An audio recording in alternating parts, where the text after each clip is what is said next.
taking time in your schedule to meet with me. I'm excited to hear your story and how you got where you are today. I want to tell you a little bit about myself so that you know where I am coming from. The things I'm most interested is being a doctor, math, and some sort of science, but I'm not sure how to connect those to what I want to do in life. For me, right now in my life, the biggest question I'm trying to answer is what's next.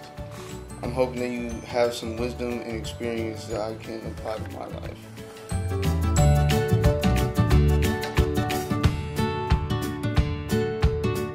Where were you when you were my age?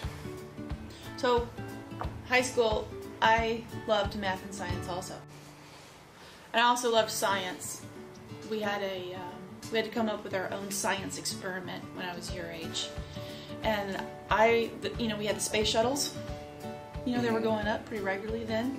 Right. In fact, the Challenger just the year before had blown up. So it was always in the news, and it was a big deal when the space shuttle would go up. And so my science experiment was I wanted to know how plants grew in space with no gravity.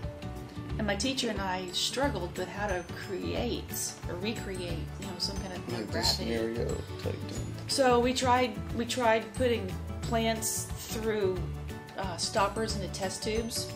So the test tubes, the roots could have access to the liquid, and we taped them to a centrifuge.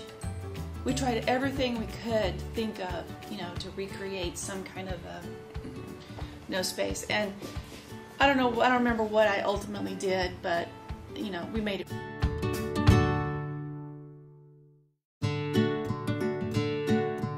How did you get from there to where you are today?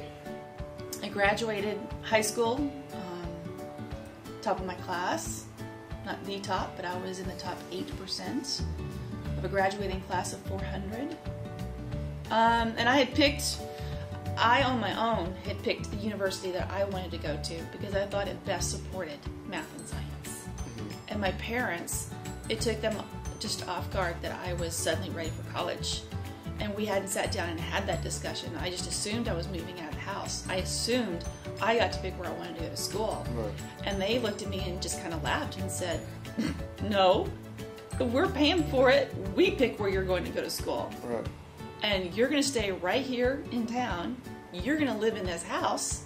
And you're going to go to the University of Texas. My major from day one was science. And I was so excited. And I signed up for science classes and math classes. And I got there, and two problems. One, the class sizes were between 500 and 600 students. I did not have the study skills to be successful in a college class where I was one of 500 students. I was totally lost. Right.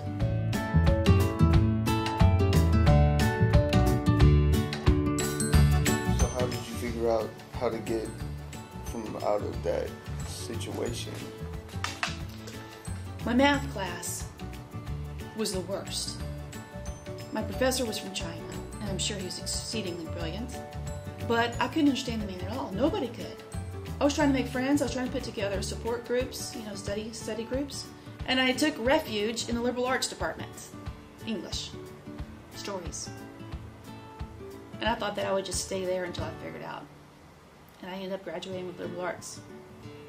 Did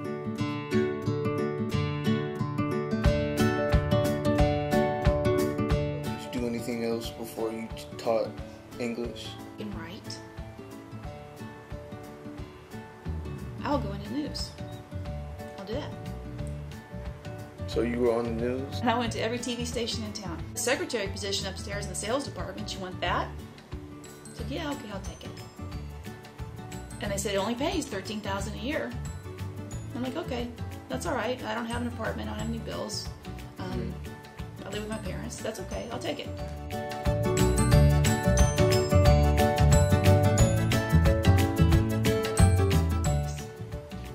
So as you look back on your first 10 years after college, what would you do different? I would have saved my money.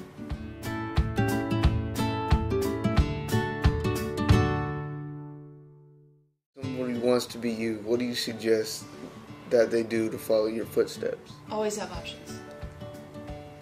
Always have options. I was never trapped in a certain job or a certain occupation because I didn't have skills. Right. Make the sacrifice to get as many skills as possible when you're young. And it doesn't matter where you pick up the skills. Just get them. Okay. Whether it's computers or communicating and being, working with customers and learning how to talk to people. It doesn't matter what the skill is. I wrote 2 hours of live television every day. Okay? And I suddenly one day realized I want to do something different. Well, if I didn't have options, I couldn't have done that. Right. I couldn't have done that. So I didn't even know the day I quit, I didn't even know I was going to do it. I woke up, I went to work, I wrote my new scripts, we were on the air, and in the middle of being on the air, and I'm watching the anchor read my words, I just realized that I'm done. This no longer is fun. I want to do something different. I want to be excited when I get out of bed. Right. And I'm not excited anymore.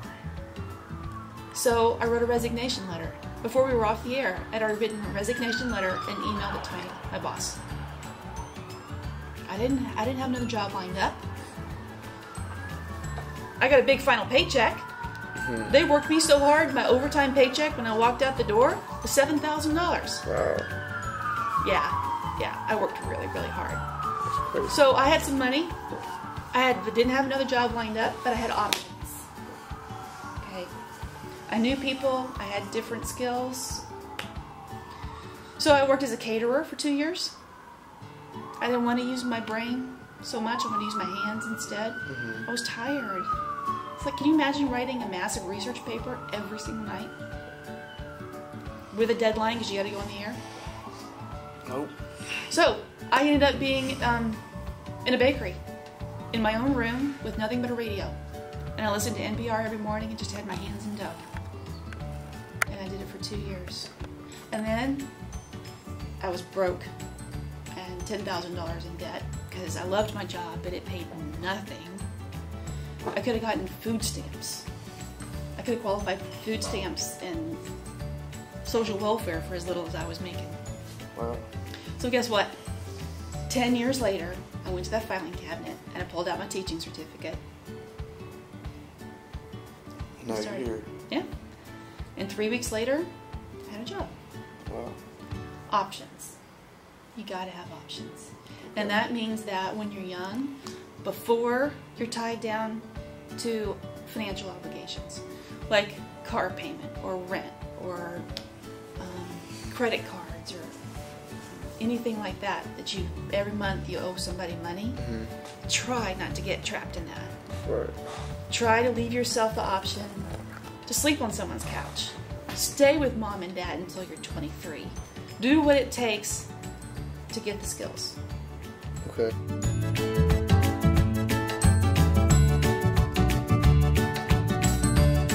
So if you had one piece of advice to give young people getting ready to jump into the real world, what would it be? Keep an open mind and trust that you can have the best laid plans. And they very rarely actually work out that way.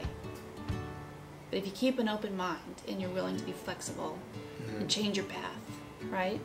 Right. You never know where you're going to end up, but you are going to end up somewhere. It's just that, are you going to end up miserable or are you going to end up happy? If you're miserable, you're trapped. You're trapped in a relationship. You're trapped by financial obligations. You're trapped because you don't have skills. Or are you going to end up happy? Because you made the sacrifices young, right? Right. Like Okay. right now, I'm 48. I've been teaching for 15 years. I still have options. I'm not afraid to walk out the door and say, I'm done. It's not fun anymore. What else am I going to do? I have a house payment. I have a child. I have obligations. But I still have options. All right, well, I just wanted to thank you for meeting with me and sharing your insight.